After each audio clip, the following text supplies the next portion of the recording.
আমরা স্ক্রিপ্ট স্টেজে যখন প্ল্যানিং শুরু হচ্ছে তখন সত্যি কথা বলতে গেলে আমি যেটা আগে বলছিলাম যে আমি লাইটিংটাকে খুব ইম্পর্টেন্স দিই না, মানে লাইটিংটাকে ইম্পর্টেন্স দিই না বলতে গেলে এটা ভুল বলা হবে। লাইটিং নিয়ে তখন কথা হয় না, তখন যেটা নিয়ে কথা হয় হচ্ছে রেফারেন্সেস, যে আমরা কিভাবে দেখতে চাইছি, কি দেখতে চাইছি। তার মধ্যে প্রাইমারিলি যে জিনিসগুলো আসে হচ্ছে যে স্পেসগুলো কি ধরনের কালার্স আমরা দেখতে চাইছি, এবং মুভমেন্ট, কি ধরনের মুভমেন্ট দেখতে চাইছি আমরা। আমি বলছি যে এটা শুধু ডিরেক্টর নয়, প্রোডাকশন ডিজাইনার, ডিরেক্টর, সিনেমাটোগ্রাফার, আমরা চেষ্টা করি, সব ক্ষেত্রে সম্ভব হয় না, কিন্তু চেষ্টা করা হয় যে এই তিনজন মিলে আমরা একটা পয়েন্টে কোথাও অ্যারাইভ করার, যে এইরকম একটা সেন্স।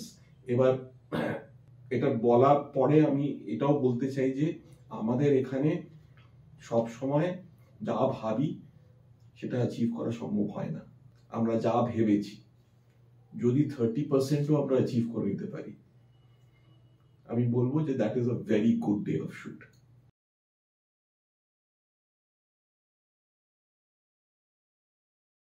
আমি 3টে এক্সাম্পল দিতে পারি যে আমি যখন অঞ্জনদার সঙ্গে কাজ করেছি, অঞ্জন দত্তের সঙ্গে কাজ করেছি, সেখানে অনেকটা এফর্ট আমাকে দিতে হয়েছে in terms of visual design. তার কারণ অঞ্জনদা প্রাইমারিলি স্ক্রিপ্টের উপরে কাজ করে, স্ক্রিপ্টটা হয়ে গেলে তারপরে উনি আমার উপরে ছেড়ে দিতেন আর কি অনেকটা, যে কিভাবে কিরম দেখতে হবে জিনিসটা, কি হবে, মুভমেন্ট হবে না কি হবে না, হ্যাঁ, এবং একটা সিন সেটা হয়তো পুরোটা রুমের ভিতরে করা। এবার আমার সঙ্গে ডিসকাশন হতো, আমি বলতাম যে অঞ্জনদা এটা কে আমরা কিন্তু ভেঙে দিতে পারি, এটা কিন্তু এই ডিসকাশনটাকে আমরা বাইরে নিয়ে যেতে পারি। সেটা কি করে হবে? কন্টিনিউটি জার্ক হবে না? না, হবে না, অনেক টেকনিক আছে এটা করার, কিন্তু এটা আরো বেশি ইন্টারেস্টিং হয়ে যাবে জিনিসটা, সেখানে অনেক বেশি লেয়ার্স তৈরি করতে পারবো আমরা ন্যারেটিভের মধ্যে।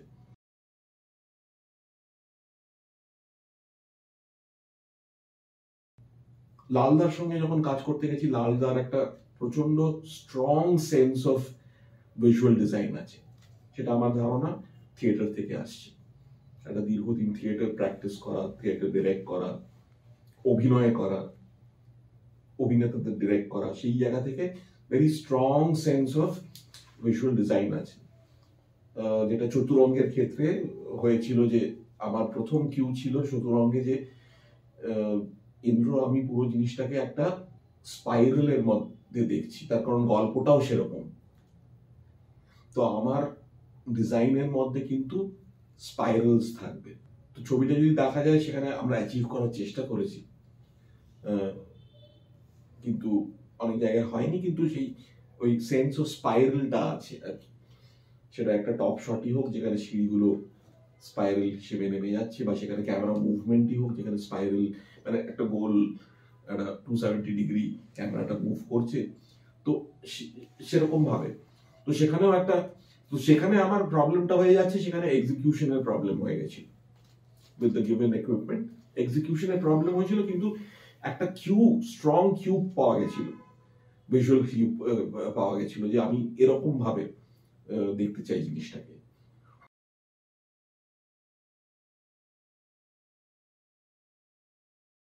এবার ইন্দ্রনীল রায়চৌধুরীর ক্ষেত্রে, মানে কবিদা যাকে আমরা কবি বলি, তার ক্ষেত্রে যেটা হচ্ছে খুব ইম্পর্টেন্ট জিনিস হচ্ছে যে তার যেরকম একটা স্ট্রং সেন্স অফ ভিজুয়াল আছে, ঠিক সেরকম he is open to discussion, যে কোনটা হবে কোনটা হবে না, কোনটা চেষ্টা করব কোনটা করব না। কবির একটা নিজস্ব প্রডিউসিং এর এক্সপিরিয়েন্সও আছে, তো কি সম্ভব করা এই সময়ের মধ্যে, এবং যেইটা সম্ভব করা সেইটাকে সবচেয়ে ভালোভাবে এক্সিকিউট করা, সেই জায়গা থেকে কবির সঙ্গে আমি কাজ করে সবচেয়ে বেশি মানে আমি বলবো যে কমফোর্টেবল ডেফিনেটলি।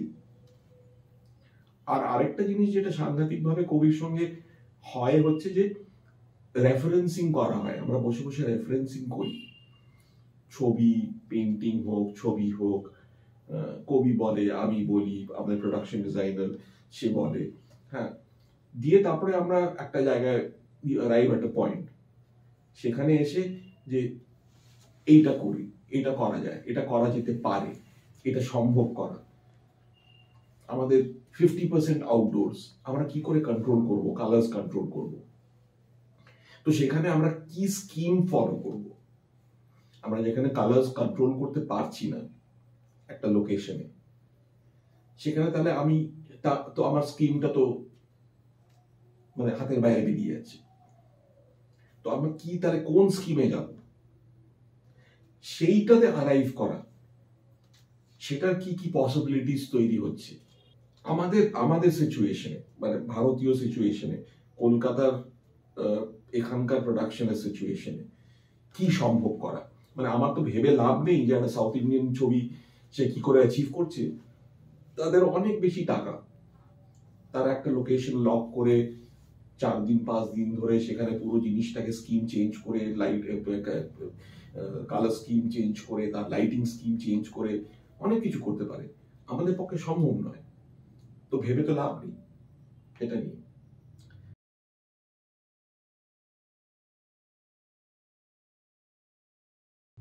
কবির সঙ্গে কাজ করতে করতে আমার একটা জায়গায়, কোথাও একটা জায়গায় আমি পৌঁছেছি যেখানে আমি খুব ন্যাচারালিস্টিক শুট করতে এমনি আমি ভালোবাসি, এমনি করে এসেছি, কিন্তু কিছু কিছু ক্ষেত্রে আমি অ্যাভয়েড করতাম, ভয় পেতাম মুভিং গাড়ির শট। তো আমি আগে সবসময় বলতাম যে ওরকম মুভিং গাড়ির শট থাকলে আমি বলতাম যে চলো ভিএফএক্স করে নেবো, গ্রিন স্ক্রিন করে নেবো। কিন্তু কবির সঙ্গে কাজ করতে করতে আমার সামহাও একটা জায়গায় আমি এসে পৌঁছেছি যেখানে আমি না এখন, হয়তো কবি বলছে যে শোন এগুলো করে নি, ভিএফএক্স এ করে নেবো আমরা, হ্যাঁ হয়ে যাবে, মানে এত ইম্পর্টেন্ট নয়, এটা হয়ে যাবে, না চলো না রিয়েল শুট করি, চলো রিয়েল শুট হয়ে যাবে, রিয়েল শুট হয়ে যাবে, অসুবিধা হবে না। আমি এটাকে কোনোদিন অ্যানালাইজ করিনি, কিন্তু এটা হয়েছে। মানে আমি না আস্তে আস্তে ভিএফএক্স এই দিক থেকে অনেক সরে এসেছি, মানে আমার সত্যি এখন কোনো ফ্যাসিনেশন নেই ওগুলো নিয়ে। এবং যেটা আমি বলছিলাম যে আমি খুব ন্যাচারালিজম পছন্দ করি, রিয়েলিজম বলছি না, রিয়েলিজমের অনেক অনেক রকমের ইন্টারপ্রিটেশন আছে, ন্যাচারালিজম।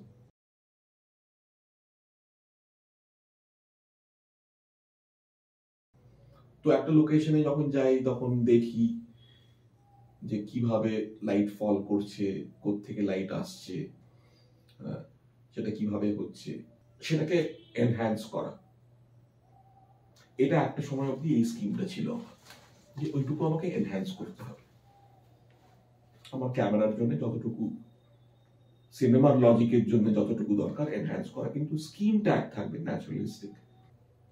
নতুন টেকনোলজি আসার পর যেটা খুব ইম্পর্টেন্ট জিনিস আমার কাছে পার্সোনালি, যে আমি এই ন্যাচারালিজমের অন্য স্তরগুলো দেখতে পেলাম, যে জিনিসগুলো অ্যাকচুয়ালি হয়তো আমি নোটিসও করিনি কোনোদিন, সেটাই এখনকার ক্যামেরা ক্যাপচার করে দিচ্ছে আমাকে। এবং সত্যি কথা বলতে গেলে এটা আমি যদি আগে নোটিসও করতাম, এটাকে রিক্রিয়েট করতে গেলে আমাকে মানে 2 ঘন্টা 3 ঘন্টা সময় লেগে যেত, এখন আমার দরকার হয় না সেটা করার। মানে এটা একটা জেনারেল আন্ডারস্ট্যান্ডিং বা ইয়ে আছে যে একজন সিনেমাটোগ্রাফার একটা স্পেসে গিয়ে লাইট আপ করবে না, ক্যামেরা অন করে দিয়ে শুট করে দেবে, সেটা তো একটা কেয়ারটেকারও করতে পারে, হ্যাঁ তো করুক না, অসুবিধা কি আছে।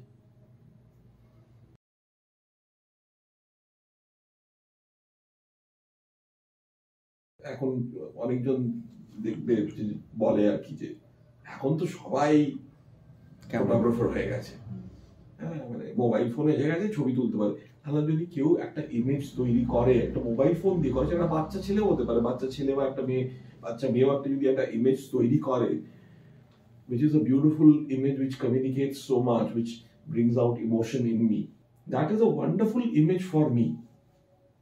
It doesn't matter যেটা কার্টিয়ার ড্রেসও তুলেছে কি সেই বাচ্চা মেয়েটি তুলেছে বা ছেলেটি তুলেছে, তো একটা ডেমোক্রেটাইজেশন তো হয়েছে অন্তত। এই যে ইমেজ ফরমেশন, এগুলো নিয়ে তো আমাদের স্কুল কলেজে তো পড়ানো হয় না, সেই অর্থে চর্চাও হয় না, তো একটু এরকম ভাবে করে যদি কেউ কিছু শেখে ইয়ে করে, তাহলে অসুবিধা কি? কোনো অসুবিধা নেই।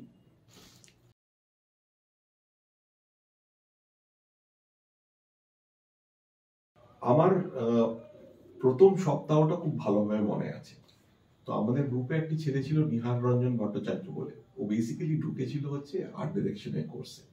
প্রথম দিন আমাদের যখন ইন্ট্রোডিউস করা হচ্ছে 16mm ক্যামেরা, আমার মনে আছে যে সেই ক্যামেরাটাকে ট্রাইপডের উপরে রেখে সেটাকে ফুল হাইট আপ করে দেওয়া হয়েছে এবং আমরা সবাই বসে আছি অ্যাজ ইফ আমরা একটা কোনো ভগবানের মূর্তি দেখছি, এরকম ভাবে আমরা বসে আছি। এবং আমাদের যে পড়াতেন আর কি, আমি ওনার নাম নিচ্ছি না,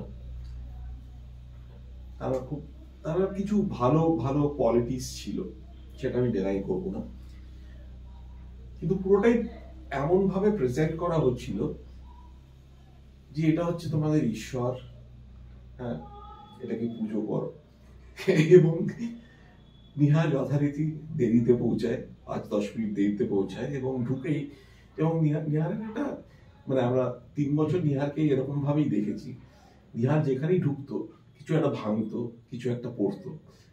তো সেই দিন যেটা হয়েছিল যে নিহার ঢুকেই প্রথমে ধাক্কা মেরেছিল ওই ভগবানের ওই ইয়েটার মূর্তিটার, ধাক্কা মেরেছিল, এটা প্রায় পড়ে গিয়ে ভেঙে যাচ্ছিল, যাই হোক কেউ ধরে ফেলেছিল।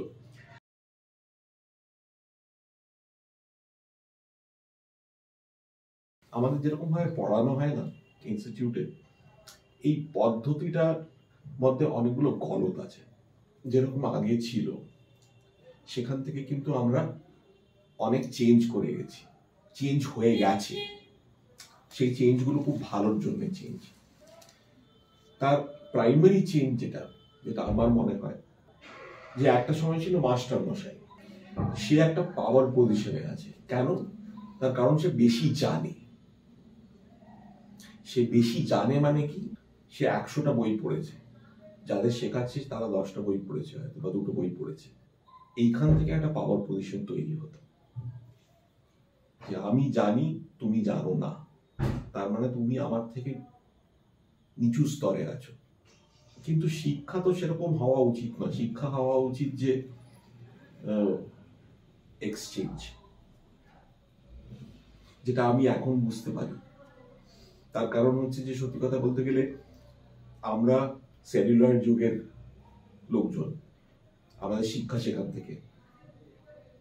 ডিজিটালটা আমরা কাজ করতে করতে আমরা শিখেছি, কেউ পড়ায়নি আমাদের, কেউ শিখিয়ে দেয়নি, বাধ্য হয়ে শিখতে হয়েছে।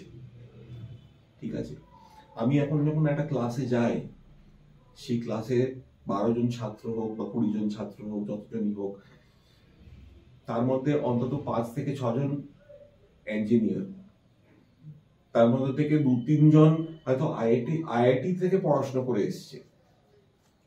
সে ইলেকট্রনিক্সটা আমার থেকে অনেক বেটার জানে, সে ডিজিটাল ওয়ার্ল্ডটা আমার থেকে অনেক বেটার জানে। আমি কিছুই জানি না সেটা সম্বন্ধে। আমি কি জানি? আমি জানি যে আমি 20 বছর 22 বছর কাজ করেছি, আমি সিনেমাটোগ্রাফিটা কিছুটা জানি, কিছুটা, মানে সেটা খুবই কম হয়তো জানি। আমার সঙ্গে আমি ওকে কি পড়াবো?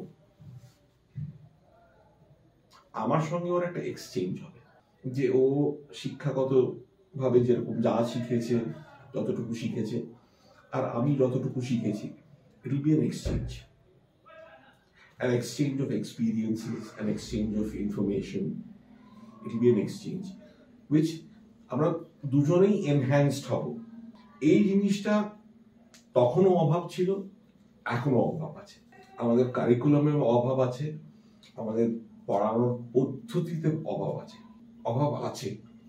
মানে এই অভাবটাকে যতদিন না আমরা সরাতে পারবো, ততদিন কনফ্লিক্ট হবে, বোঝাতে অসুবিধে হবে, বুঝতে অসুবিধে হবে, এইটা থেকে যাবে। এটা আমাদের সময়ও ছিল।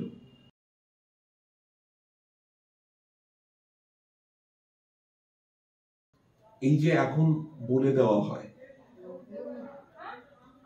এটা আমি নিজে শুনেছি এবং আমি দেখেওছি যে বলে দেওয়া হয় যে এটা জানো না তুমি, আরে তুমি একটা কি কি তোমরা তো মোবাইল ফোন আছে, একটা গুগল সার্চ করে দাও, তোমার একটা সুন্দর লাইব্রেরি আছে, গুগল সার্চ করার আগে লাইব্রেরিতে যাও। A book is a better reference than your Google search. Always. এইটুকুই আমি বলতে পারি, বিকজ এইটা আমি নিজের এক্সপিরিয়েন্স থেকে আমি বুঝতে পেরেছি যে আমি গুগল সার্চ করে আমি হয়তো 20টা সাইটের মধ্যে 15টা সাইট আমাকে ভুল ইনফরমেশন দিচ্ছে। আরেকটা জিনিস যেটা খুব ইম্পর্টেন্ট, যেটা আমাদের আমাদের সময়ও ছিল, এখনো আছে, যে আমি থিওরিটিক্যালি একটা জিনিস পড়াচ্ছি, সেটা একটা সাইন্টিফিক থিওরি হতে, একটা ফিজিক্সের থিওরি হতে পারে, একটা ম্যাথমেটিক্সের থিওরি হতে পারে, সে দিয়ে ও কি করবে? ও বিরিয়ানি রান্না করে খাবে সেটা দিয়ে? ওটাকে তো কানেক্ট করতে হবে সিনেমাটোগ্রাফির সঙ্গে। সেই কানেকশনটা আমি কি করে তৈরি যদি না করতে পারি, সেইটা ওর কাছে একটা থিওরিটিক্যাল নলেজ থেকে যাবে, সেটা ও খালি পরীক্ষার জন্য পড়বে, লিখে দেবে, ভুলে যাবে, এবং প্র্যাকটিসের জায়গায় সে সেটাকে অ্যাপ্লাই করতে পারবে না কোনো রকম ভাবে। এটা খুব ডেঞ্জারাস।